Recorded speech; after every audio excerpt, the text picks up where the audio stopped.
like almost a lawless city. Well, first at 5, it's a call for change. We have heard countless times from downtown streets to what were once quieter communities. And this evening, neighbors in one part of Southeast Portland say the impact of squatters moving into a vacant home has forced them to make some tough decisions about the future. Thanks for joining us. I'm David Molko. Let's bring in Blair Best now. She's near Southeast 113th Avenue and Bush. And Blair, adding to all of the frustration out there, this is not a new problem. Unfortunately not, David. It's a situation that's happening all across the city, and people who live in this neighborhood, well, they're fed up. They're afraid to even go outside at night alone. And it's all because a group of houseless people have moved into a vacant home right on the street. When you drive down Southeast 113th Avenue, this beige house seems to fit right in. They keep it nice and tidy on the outside. So that they try to blend in with the neighborhood. But everybody knows what's going on over there. Everyone like Lily Wild, who lives 2 doors down. You should see the people that come around here. She's witnessed drug deals and gun violence at the house over the past 4 years. I can't look out my bedroom window without starting to sweat, just because of them. It's been unnerving at times. I think it definitely brings unwanted traffic into this neighborhood. Thomas Adcock lives across the street. He says there were 2 other vacant homes in the neighborhood where houseless people stayed. Those have since been cleared and renovated, but this one remains. There was a chop shop down the street that had drugs flowing out the door, people stealing cars and chopping them up. So we see drug dealing, we see drug use.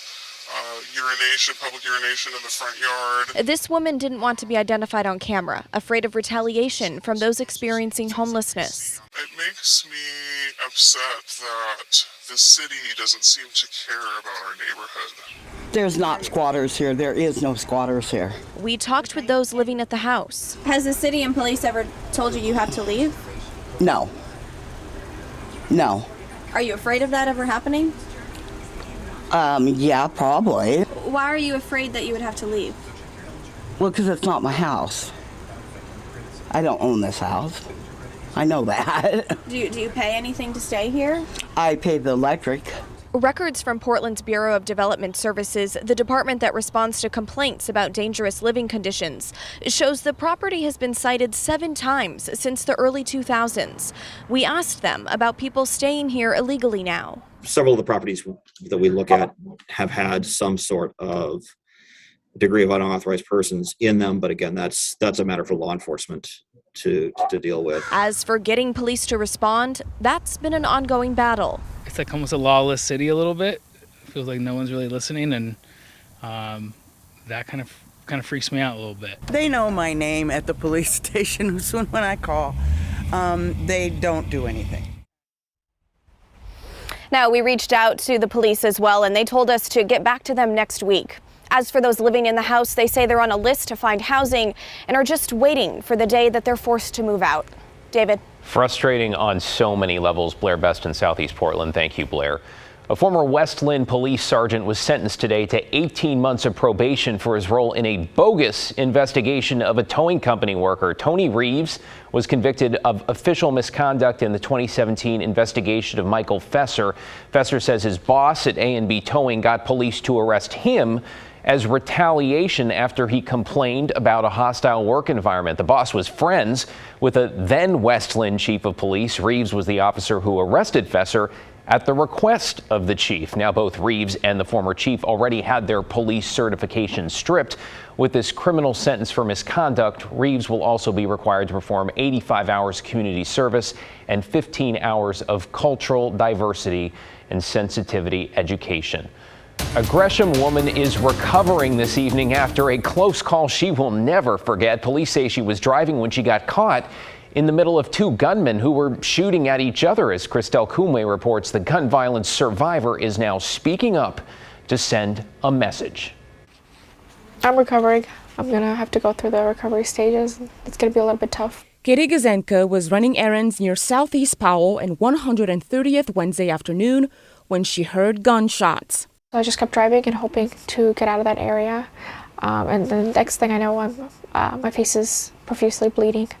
A bullet pierced her car window, grazed her cheek, and went through her nose. The bullet actually came in from this end, and it went right through and then grazed the cheek. Detectives told her the incident is likely gang-related and two gunmen were on both sides of Powell shooting at each other when she was caught in the middle. I want to be thankful for being alive, but I also know that it's a situation that nobody should be in. Katie, who is originally from Ukraine, said she never expected Portland's gun violence to hit so close to home. I have family in Ukraine, and we're worried for them and for their safety while we're in America in a free country getting shot. And it's bizarre. And like my family from there is reaching out to me, making sure that I'm okay when they're the ones in the war zone. As Portland struggles to get a hold on rising gun violence, on Thursday, Mayor Ted Wheeler declared a state of emergency to respond to the city's historic gun violence crisis. Emergency declarations can get results that the status quo just can't. It organizes the work needed within a unified command structure and provides the agility and the ability to address gun violence in our community. Wheeler is aiming for a 10% reduction in shootings and gun violence deaths over the next 2 years. I just don't think that that's rigorous enough. I think that there needs to be more that is put into it. And as she continues to recover, Katie hopes the mayor's new plan will actually have an impact. Because I know that he's hiring a ton of people in order to combat this issue, but it's just going to depend on the people that he hires, whether it's actually going to make a difference or not. Christelle Kumwe, KGW News.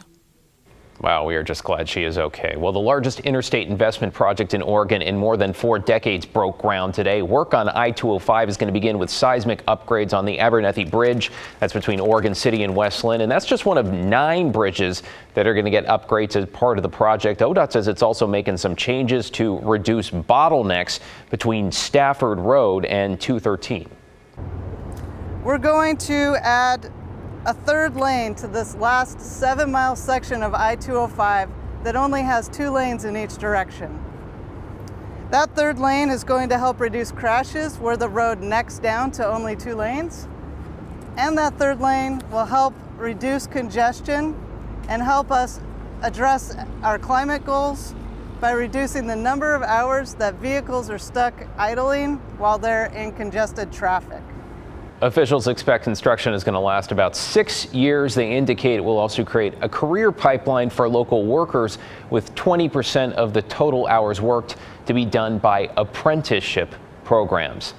Well, they are a critical part of our justice system, hand-delivering court documents like summons, complaints, and restraining orders, a job that a Troutdale man found out can also be dangerous when he says he was assaulted by the same woman he was trying to serve. Mike Benner explains why he's now the one left feeling frustrated. I've had weapons pulled on me. I've had people vandalize and damage my car. Stephen Black knows better than anybody that working as a civil process agent is not for the faint of heart. But nothing could have prepared the 59-year-old Troutdale man for what happened last month. There is no such thing as a routine service. Certainly not on a Friday in early June.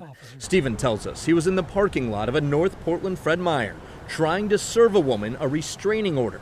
Stephen says he walked in front of the woman's car to get to her passenger side when she accelerated and struck him. At what point my torso was physically under the car between the front and rear tire, I was able to roll out before the rear tires rolled over me. Stephen says the woman sped away, leaving him with a broken arm, fractured rib, and injuries to his lower back. I'm sore every day. My range of motion is extremely limited. Stephen, of course, spoke with police, who I'm told also spoke to the woman being served.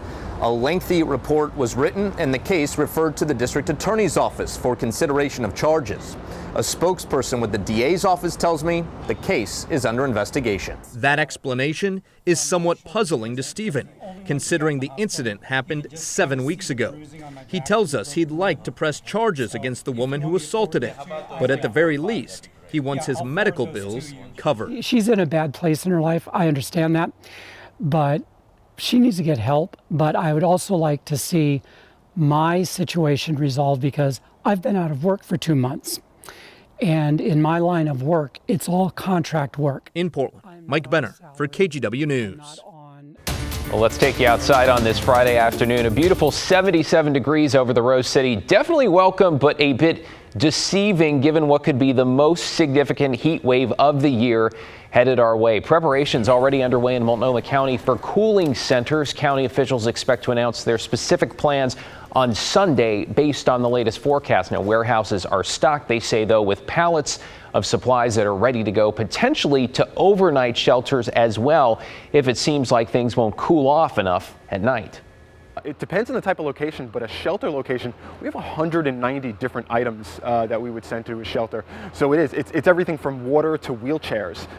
So right now we're preparing for the potential of overnight cooling shelters, and also keeping in the back of our mind that if we need to just do cooling centers, which go into the late afternoon and evening hours. Emergency managers say now is the time to connect with heat vulnerable neighbors or family and make a check-in plan. Multnomah County also has a help for when it's hot webpage, and you can also call 211. And let's bring